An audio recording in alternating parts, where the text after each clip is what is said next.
everyone, and thank you very much for joining me. This is my 2008 NC Miata, and I'm here in the O'Reilly's Auto Parts parking lot to do a little bit of preventive maintenance because my landlord is So all of the first three generations of Miata have an Achilles heel that has to do with the cooling system. The first two generations, the NA and the NB, had plastic cooling in tanks on the top and bottom of the radiator that would get brown as they aged, which indicated that they were getting brittle and they would eventually break and completely hose over your cooling system. The NC Miata doesn't have that. It has a completely different type of cooling system that uses a pressurized coolant reservoir like this. As you can see, this one is starting to get brown, which means it is definitely time to replace, because the 2-liter engine in these cars is not very tolerant of overheating.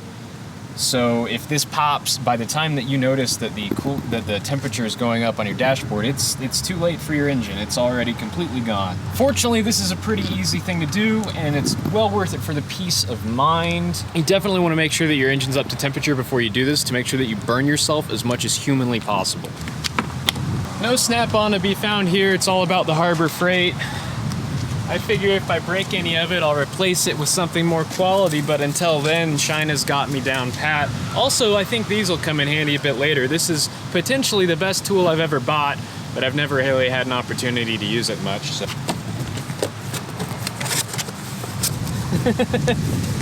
They really went overboard with the packaging, with the packing material on this. All right, so that's what we're dealing with.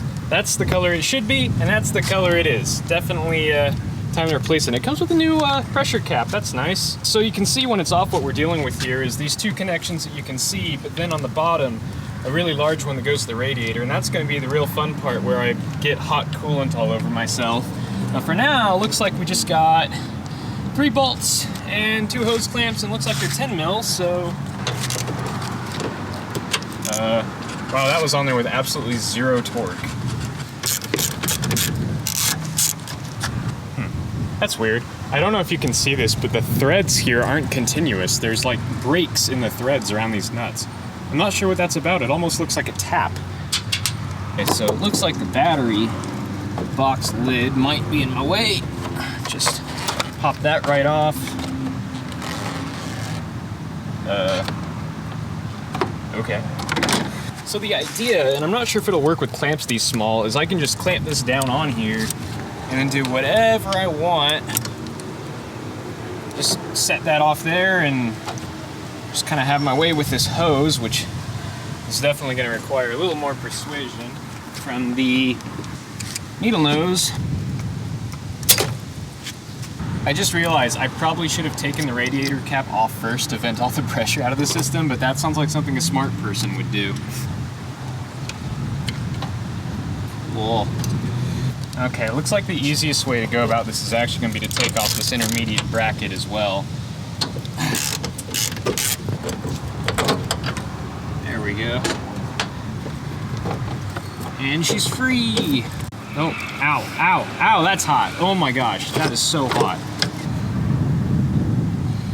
Also, question to coolant manufacturers, why does your product smell so tasty? I don't know why, but I've always associated the smell of coolant with food, and I feel like that's a less than healthy association to make. And I also know I'm not alone because there's a bittering agent in it to make sure that animals don't eat it, so obviously the animals think it tastes good, or smells good. Oh, that one took some effort. At least we know this car doesn't leak coolant, but it's about to. It's about to leak a lot. Oh, and you can see, I don't know if you can see, but down in there, the radiator is laid over at an angle underneath everything. Would not want to have to replace that radiator anytime soon. It sure doesn't look like a super fun time.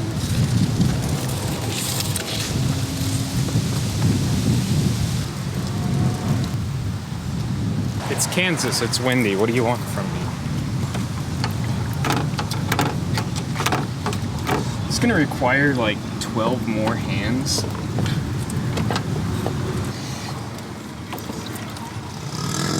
I have no idea what to do with this now. I think that? Yes. Ow, ow, ow, ow.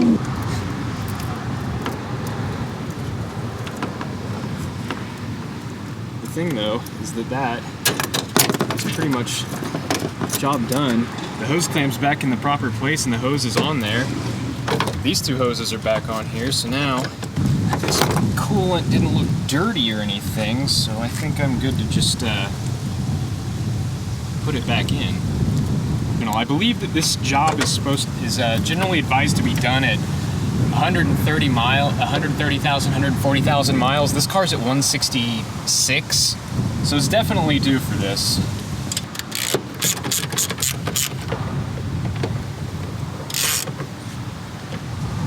I mean, these are barely hand tight, these fasteners. None of this stuff needs to be any degree of wrenched down on, because look at what, I mean, you don't want to crack the plastic or cause any weak points.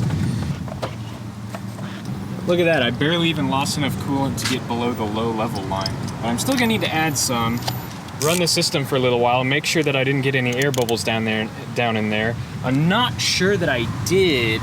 This loop, there might be a burping procedure for. Got some of the green sauce. Get this filled up to the full line, which looks like it's right just above that seam. Wind!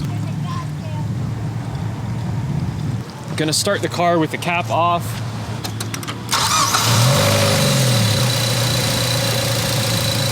So the car is pretty much up to temp already. I just want to make sure that when the thermostat opens, the level in this isn't going to change too much. And I'm going to open and vent the pressure out and just make sure that the level is where it needs to be. I'm not sure I put in as much as came out. All right, the car's been running for a few minutes. Level seems to be steady, seems to be doing fine. I felt the thermostat open. That line is definitely hot. There's coolant flowing through it. So I'm gonna call this job a wrap. And this was incredibly simple. If you own one of these cars, and even if you know nothing about working on cars, this is an incredibly easy project you can do and save yourself a few bucks and save your engine as well. If you've got one of these and you're approaching or past 150,000 miles, go check this tank now. So that's gonna do it for today. Thanks a lot for watching. Let me know in the comments if you want me to do any more how-tos on these cars, and if you're interested in more, give me a subscribe and hit the bell for notifications, and I'll see you all next time.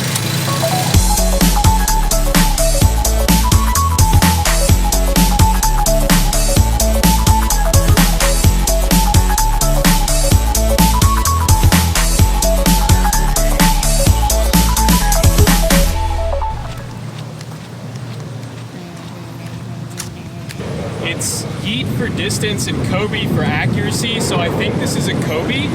Kobe!